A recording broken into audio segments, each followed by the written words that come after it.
Bueno, primero agradecerle a usted por esta invitación para compartir esta comunicación, este intercambio de ideas, conectándonos desde tan lejos, pero con un mismo espíritu. Nosotros somos latinos, y lo más importante, somos católicos. ¿Eh? Usted dentro de la Iglesia Católica Ortodoxa, yo en la Iglesia Católica Romana.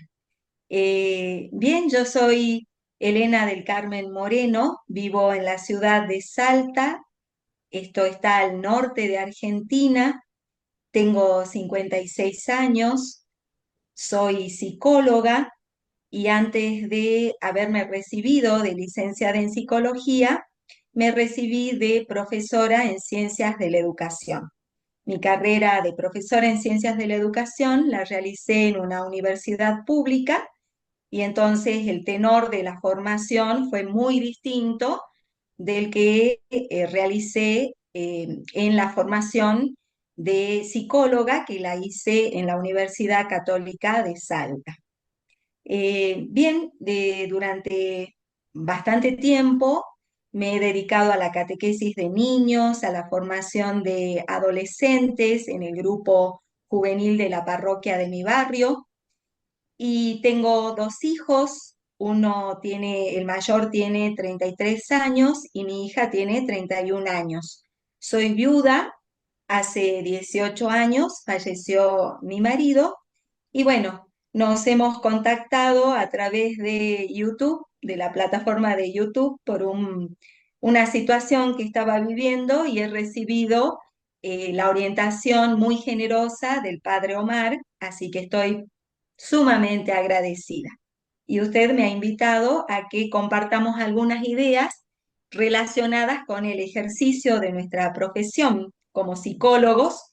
Yo me dedico a la psicología clínica ya desde hace 25 años. Un tiempo también incursioné en la psicología laboral, pero me incliné particularmente por la psicología clínica y también ejerzo la docencia unas cuantas horas en el nivel secundario, cuarto año enseño filosofía y en el nivel superior soy profesora de la materia sujeto de la educación, que sería básicamente psicología evolutiva 2, la psicología del adolescente, del joven. Así que estoy abocada a la enseñanza y a la atención del consultorio.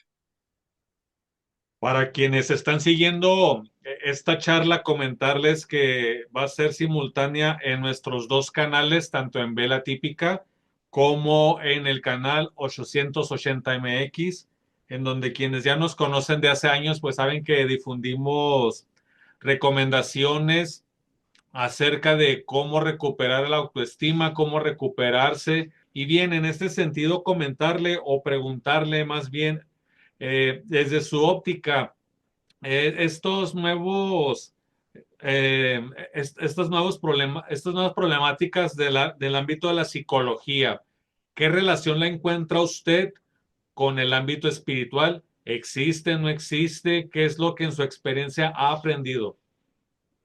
Bien, me parece muy importante esta pregunta que está haciendo padre porque hay una total vinculación entre los fenómenos que tienen que ver con lo psicológico y los fenómenos espirituales. Partimos de considerar al ser humano como una totalidad, un todo, una unidad. Esa unidad formada por un cuerpo, un organismo biológico, eh, la mente, el psiquismo y el espíritu. También tenemos un organismo espiritual. Entonces no se puede disociar al ser humano y pretender que los fenómenos son solamente biológicos, psicológicos o espirituales. Y bueno, también, ¿no? Atravesados por esta dimensión sociocultural que es la que enfatiza particularmente toda la línea ideológica de izquierda, suprimiendo todos los otros aspectos que tiene el ser humano que lo integran como una totalidad. De hecho, nosotros cuando trabajamos con los pacientes en el consultorio, vamos a poder observar que detrás de toda esta problemática que tiene que ver con las emociones, lo afectivo, no es solamente la razón, lo que, como usted dijo claramente, ¿no? Un hombre enamorado no piensa, quiere decir que está dejando fluir, que se expresen todas sus emociones, sus afectos, sus sentimientos. Entonces, ¿qué hay detrás de todo esto? Porque los sentimientos son el motor que tenemos en nuestra conducta. Pero detrás de todo esto que está viviendo esa persona a nivel afectivo, emocional, ese sentimiento de abandono, de rechazo, hay algo más que está ocurriendo en lo espiritual de la persona. Entonces, no podemos disociar estos dos aspectos, el aspecto psicológico y el aspecto espiritual. Eh, Durante un tiempo esta parte, dentro de los ámbitos de la iglesia, se ha comenzado también a difundir esta idea de las heridas que nosotros tenemos, las heridas emocionales, por donde se van a colar algunos fenómenos, algunas cuestiones que tienen que ver con lo espiritual. Y eso no lo podemos nosotros comprobar empíricamente, lo vemos en la práctica, lo vemos en la interacción con el otro ser humano, como lo espiritual queda muchas veces tocado, dolido, hasta ser cenado por esas experiencias que son de índole emocional y afectiva. Entonces la persona de pronto dice, ¿por qué me pasa esto a mí? Y la culpa se la echo a Dios, por ejemplo, ¿no? O yo ya no creo más en Dios porque yo soy bueno, yo hago las cosas bien y ¿por qué a mí me pasan estas cosas que estoy viviendo? ¿Mm? Entonces, no, a ver, ¿qué es lo que ha pasado? ¿Qué pasa en esta relación que he tenido con esta persona, esta relación que es afectiva, pero en donde hubo también una interacción espiritual? ¿Mm? Y hay que remontarse y ver en cada situación qué aspectos estuvieron interfiriendo o interviniendo desde lo espiritual para que la relación afectiva prospere o no prospere, ¿m? O comience a tener sus zozobras y termine naufragando. Aquí en el norte de México, concretamente en la zona fronteriza con Estados Unidos, que bien sabemos por los noticieros, incluso el año pasado en las fechas de que ellos le llaman Halloween, utilizaron la Ouija más grande del mundo, en donde estas experiencias permean y trascienden las fronteras. Hablando en mi experiencia en el consultorio, que ese es el oficio que mi Padre Celestial ha establecido para mí en el ámbito laical, recordando que en la Iglesia Ortodoxa no hay un obispado que nos sustente, es el sacerdote el que debe buscar el sustento. Entonces, en ese sentido, la pregunta sería la siguiente.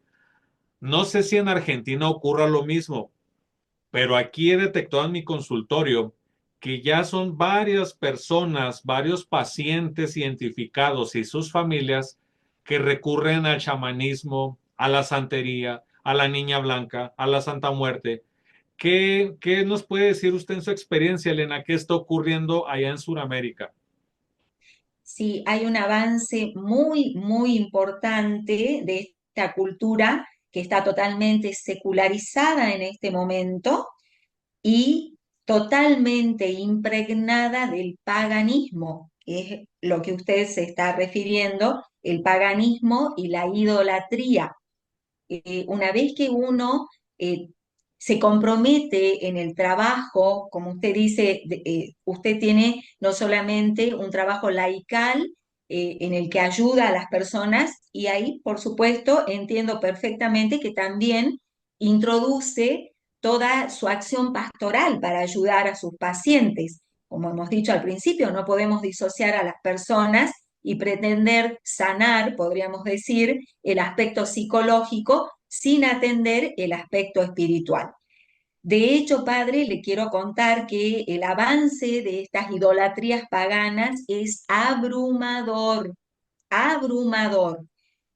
Acá en el norte de Argentina, y no solamente en el norte, pero acá particularmente, está muy extendido el culto de la Pachamama, ¿no? Que ya sabemos que es un demonio y de una alta jerarquía, es decir, que tiene mucho poder. Hay personas que tienen naturalizada esta práctica ritual en sus familias y yo les hago ver a mis pacientes cuando logran declarar, es decir, logran admitir que en sus familias se practican este tipo de creencias y rituales, cómo el mal nunca es bueno, ¿sí? Aunque tenga ese rostro aparente de bueno. Porque acá la gente cuando practica, por ejemplo, el ritual de la Pachamama, que generalmente se lo hace el 1 de agosto, pero se utiliza todo el mes de agosto para rendir este culto a la Madre Tierra, como es que se la conoce en la cultura popular. La gente le pide y le pide, por supuesto, bienes, beneficios de orden material generalmente. Entonces yo les digo a mis pacientes cuando identificamos que hay esta situación en la familia, no creas que es gratuito lo que el mal te va a dar, porque el único que da gratis todos los beneficios y todo el bien es Dios. El mal jamás te puede dar gratis algo que aparentemente es un bien para vos, porque el mal en su naturaleza siempre va a ser mal. No puede transmutar, no puede cambiar a bien, aunque aparentemente te pueda dar aquello que vos considerás que es un bien. Entonces, si pudiera yo relatar la cantidad de casos, de situaciones que viven los pacientes, es abrumador. Una situación muy cercana, muy concreta de una paciente en la que ella declara que toda su familia es muy católica. De hecho, van a misa, van a las procesiones, tienen la práctica de los sacramentos, pero en la casa materna tienen el altar a la Pachamama y vienen ocurriendo situaciones en la familia que se repiten intergeneracionalmente. Concretamente, abusos, violaciones,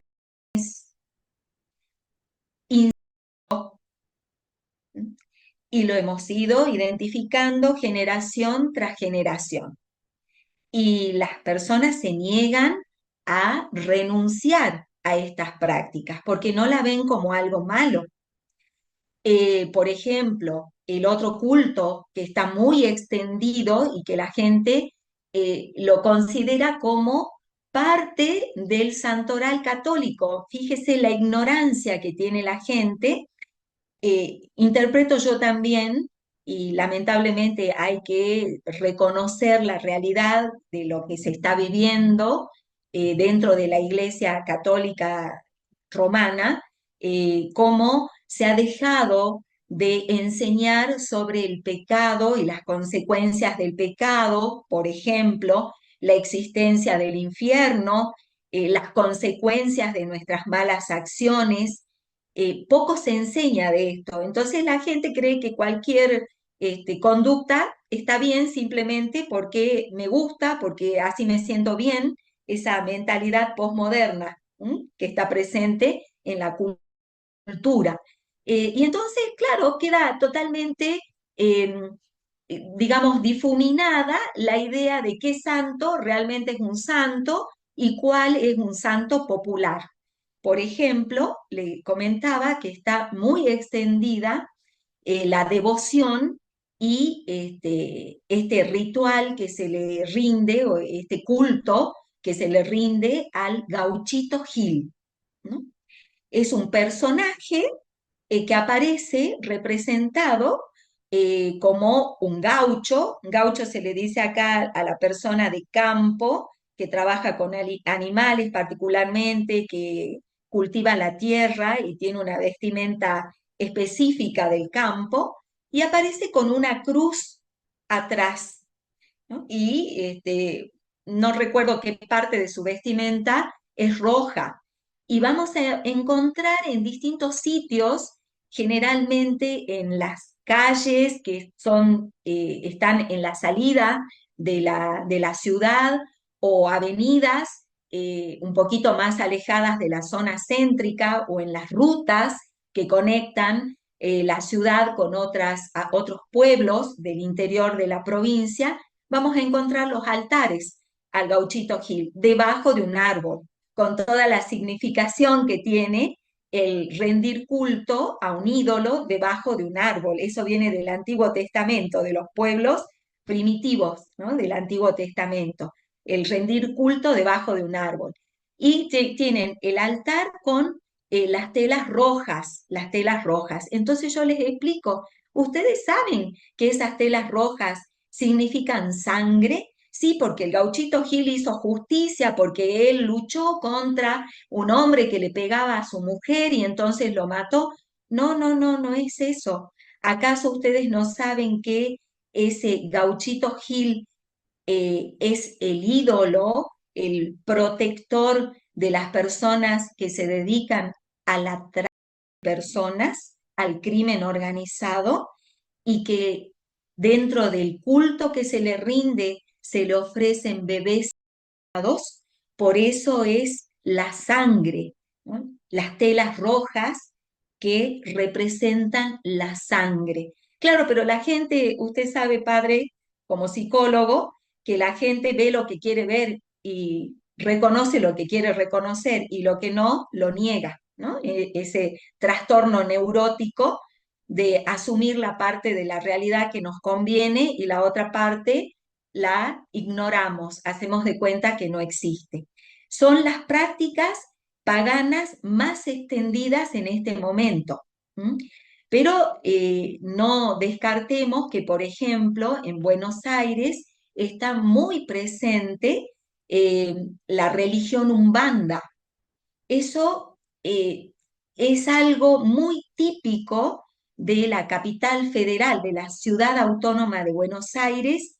Hay una extensión muy, muy importante de esta religión que tiene sus orígenes en la cultura africana. ¿No? Y la gente también, como en el umbandismo, no soy experta en esto, pero algún conocimiento básico uno tiene, que utilizan también las imágenes de santos y le asignan un nombre diferente al que tiene en el santoral católico, ¿no? Ese santo. Tienen otros nombres que son propios de esta cultura afroamericana. Eh, Tengo una paciente que se casó con un hombre cuya madre adoptiva es una Mae Umbanda. Y resulta que esta paciente llega a la consulta porque tenía cáncer de mama.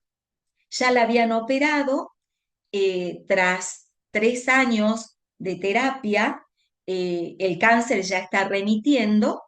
Ahora, a medida que fuimos avanzando en la terapia, comenzó a surgir esto, porque trabajamos con la historia de la persona, no podemos entender cuáles son las heridas emocionales y qué tiene que cambiar la persona si es que no conocemos su historia, su origen, las problemáticas que vienen generación tras generación en las familias. Y no cabe duda que siempre aparece alguna cuestión espiritual, obviamente negativa, vinculada al mundo espiritual de las tinieblas y no de la luz. Y fíjese de interesante la situación, ¿no? Y grave, gravísima, que la paciente todavía no logra dimensionar la gravedad de en qué ella se ha involucrado al casarse con este hombre. Ella no podía tener bebés y esta Mae Umbanda, que es la madre adoptiva de su marido, hizo un ritual para que ella pudiera concebir un bebé. De hecho, concibió y tuvo su primera hija. Y su hija bueno, tiene un comportamiento bastante, digamos, que está, ¿no? Rayando la cuestión perversa dentro de lo sexual, que todavía ella no quiere reconocer si es que su hija, por ejemplo, que esto también es una práctica que es cultural, que está muy presente entre los jóvenes, subir fotos o videos eróticos en plataformas para obtener dinero. Esa una de las consecuencias. Su segunda hija tiene un problema en la vista gravísimo, que dentro de poco tiempo va a necesitar probablemente un trasplante de córnea. Las dos hijas no tienen buena relación con ella, no la reconocen como una madre. Ella se ha involucrado en una relación afectiva extramatrimonial. Su pareja, su esposo, porque no se han divorciado y a ella le cuesta, ¿no?, tomar la decisión de separarse ya de este hombre. Su esposo tiene también una práctica sexual perversa. Es un hombre que ella ha descubierto ya en varias oportunidades que tiene relaciones y la última situación muy grave, que es la que destapa toda esta historia vinculada a lo esotérico, eh, tiene un vínculo, una relación con un travesti. ¿Mm? Y cuando aparece esta situación que ella la logra plantear en terapia, porque también tiene mucha resistencia a la terapia, por lo mismo que yo la voy enfrentando a esto que está pasando y cómo ella se ha involucrado y ha sido partícipe de muchas cuestiones, como por ejemplo de estos rituales umbandas, no solamente para concebir una hija, seguramente lo hicieron para tener más dinero, para tener una mejor situación, para conseguir una casa, porque así funciona, es un comercio. ¿M?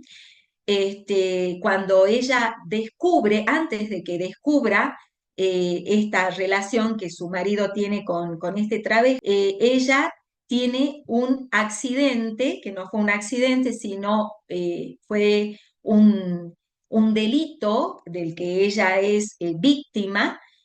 Saliendo de su trabajo con una compañera, es atacada por un travesti a las 2 de la tarde, en pleno día.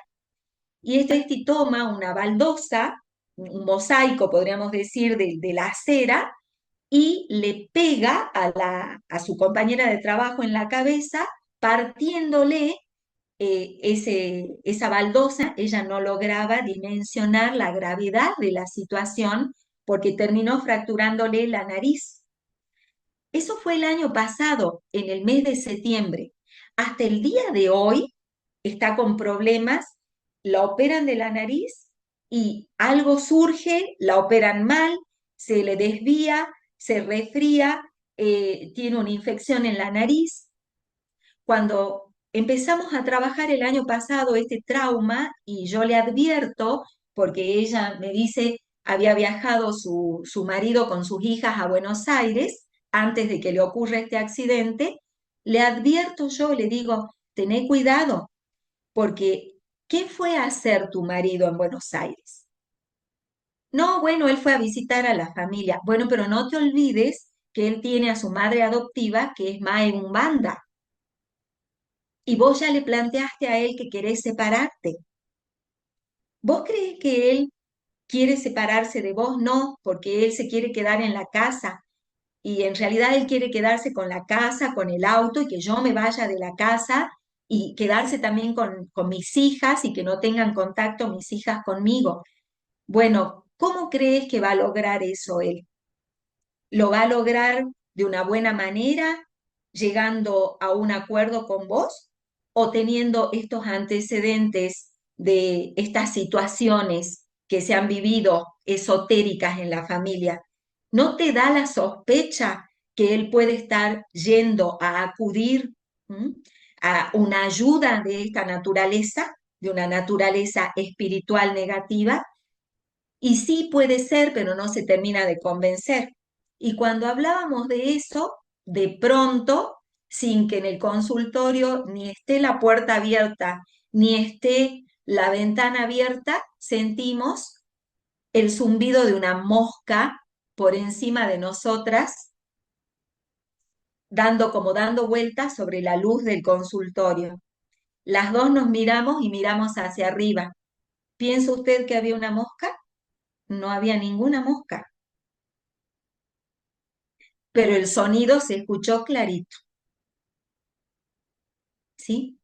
Y después tuvo se llamó accidente, ¿no? de trabajo, porque como fue a la salida del trabajo, se lo considera como un accidente laboral, pero fue un atentado que podría ella haberse muerto por el golpe que le dio este sujeto para robarle. No logró robarle, pero fue una situación dramática. Y hasta el día de hoy, le vuelvo a decir, ella sigue teniendo consecuencias de esa fractura en la nariz. Eh, no le insisto más en que tiene que hacer un trabajo espiritual ella de querer renunciar a todo esto en lo que está involucrada. Eh, Usted mejor que yo sabe como sacerdote todo lo que se debe hacer, ¿no? Para poder desvincularse, desatarse de estas realidades oscuras. Y bueno, como por supuesto yo insisto, ella también hace resistencia y tiene bastantes intermitencias en su terapia.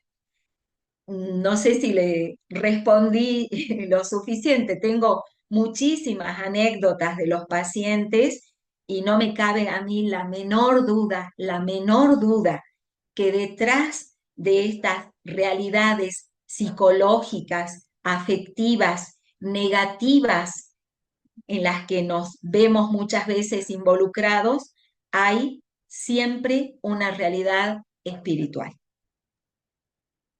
El demonio, el maligno, siempre recurre particularmente a las personas que tienden, si me permite la expresión, a bajar las defensas emocionales. Entonces, a lo mejor víctimas de algún atentado, de algún intento o algún secuestro llevado a efecto, de cualquier evento traumático permite que se distraiga, por llamarlo de alguna manera, y el demonio entra por ahí.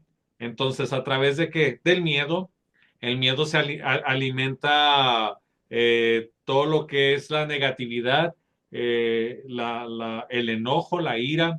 Entonces, son demonios que están alimentando cualquier ser humano que es víctima de algún evento, y el demonio que nos conoce sobre todo porque es el tentador por excelencia, pues el único que hay. Entonces va a atacar, y cuando el paciente cree que por sus propias fuerzas va a ser capaz de superarlo, viene con algo más fuerte, viene con el rencor, viene con el desánimo, viene con la depresión, y de pronto confundimos a los pacientes.